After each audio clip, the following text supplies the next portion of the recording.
नमस्कार। ये fourth lecture है कंप्यूटर ओरिएंटेड स्टैटिस्टिकल मेथड की लेक्चर सीरीज में। थर्ड लेक्चर में अंडरस्टैंड किया था frequency distribution, histogram and polygon. Frequency distribution को आगे अंडरस्टैंड करने के लिए one of the application is the measurement of the central tendency. ये सेंट्रल टेंडेंसी क्या है? Central tendency is that number which represent the whole set of data. हमारे पास स्टैटिस्टिकल वैल्यू बहुत ही ज्यादा होती है, किसी एक वैल्यू को हमने सिलेक्ट करना है जो कि रिप्रेजेंट करे पूरे डाटा को, उसको कहते हैं central tendency. That is a single value और ये सेंट्रल वैल्यू रिप्रेजेंट करती है and this value is used to compare with the other some sort of series.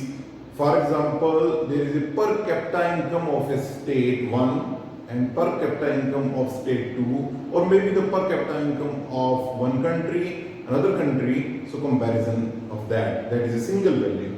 And it's also helpful for the policy formation in the national level, in the health department, in the defense department, in the revenue department. There are the many things which are considered as for the policy making. For that, data is required and that data is used the central value.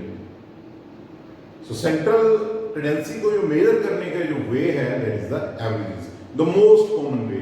तो इस lecture में हम understand करने शुरू करने वाले हैं क्या है वो averages. तो averages is nothing which represent the value of the entire data and which is calculated by the means of arithmetic mean, mode, median, geometric mean, harmonic mean. अब इसमें बड़े ध्यान से देखिए कि arithmetic mean, geometric mean and harmonic mean, these are the mathematically calculated. Mathematically इसको calculate करते हैं, इसके फार्मूले हैं। And these two are the positional representation. Data को पोजिशनली रिप्रेजेंट करना है। जैसे फॉर एग्जांपल एक क्लास के स्टूडेंट की हाइट है तो हाइट को असेंडिंग या डिसेंडिंग ऑर्डर में करो, तो जो मिड वाली वैल्यू है, जो मीडियन निकाल सकते हैं, जो मोड निकाल सकते हैं, किसकी हाइट की सबसे ज्यादा है। तो ये लेक्चर और इसके बाद वाले लेक्चर में हम उनको अंडरस्टैंड करेंगे। इस लेक्चर में हम स्टार्ट करते हैं फर्स्ट वन से, that is the arithmetic mean. Arithmetic mean is the sum of all the values divided by the number of values and it is represented by the x bar, capital X and bar. Let me suppose in the general form.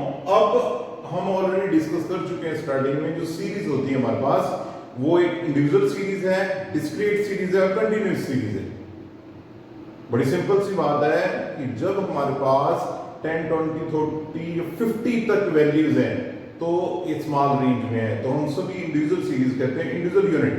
जब हम data plus उसकी frequency को लिखते हैं तो उसको हम discrete series कहते हैं, और जब हम क्लास इंटरवल को चूज कर लेते हैं फिर फ्रीक्वेंसी लिखते हैं उसको हम कंटिन्यूअस सीरीज कहते हैं। तो उनका कैसे कैलकुलेट करना है, फर्स्ट ऑफ ऑल अंडरस्टैंड करते हैं इंडिविजुअल सीरीज का। मान लेते हैं हमारे पास जनरल फॉर्म में कि एक इंडिविजुअल सीरीज है, कौन सी, x1, x2, x3 and so on xn।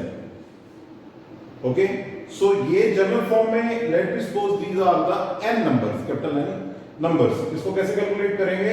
So what is the definition of the arithmetic mean? The sum of all the number divided by the total number. n total number है, सभी को जोड़ा और इसको लिखते कैसे हम, समेशन x। ये ग्रीक सिंबल है।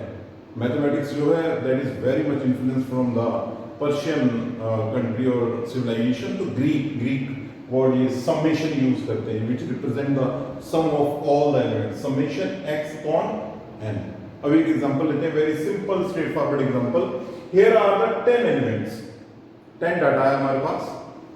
इन डाटा को हम ऐड करेंगे और कितने एलिमेंट है उससे डिवाइड करेंगे, वी फाइंड द मीन। तो ये हमारे पास डाटा है, अब इसको हमने ऐड किया, एडिशन के बाद कितना है 44 और टोटल एलिमेंट्स कितने हैं 10 और डिवाइड करके कितना है 4.4 is the mean of this data. What it means, where we consider, how do we compare that thing, कि 4.4 is the value which represent this whole data according to the average mean. इस पूरे data को जो represent करने वाला इकलौता जो number हम कह सकते हैं कंपैरिजन के लिए, उसके लिए वो क्या है 4.4 4. सेकंड इसमें डिस्क्रीट सीरीज में क्या होता है, डाटा एंड फ्रीक्वेंसी। तो हमारे पास ये जनरल फॉर्म है, let suppose we have the data x1 x2 x3 x4 up to xn and the frequency of this data is f1 f2 f3 and fn so on fn। तो हमारे पास दो method है इसमें, एक direct method है और एक shortcut method है। डायरेक्ट मेथड में क्या है, summation fx upon n, what it means, we have to multiply these two values and then find the sum of that multiplication, that becomes a summation fx n divided by n। And another method is the shortcut method. In this method the calculations are decreased and in which we consider a particular mean, that is called assumed mean a, and then summation fd। The most important thing is here कि here is a x and here is a d. D means difference, the difference of a particular value from the assumed mean। Let me suppose one example, this is the data and this is the corresponding frequency of data।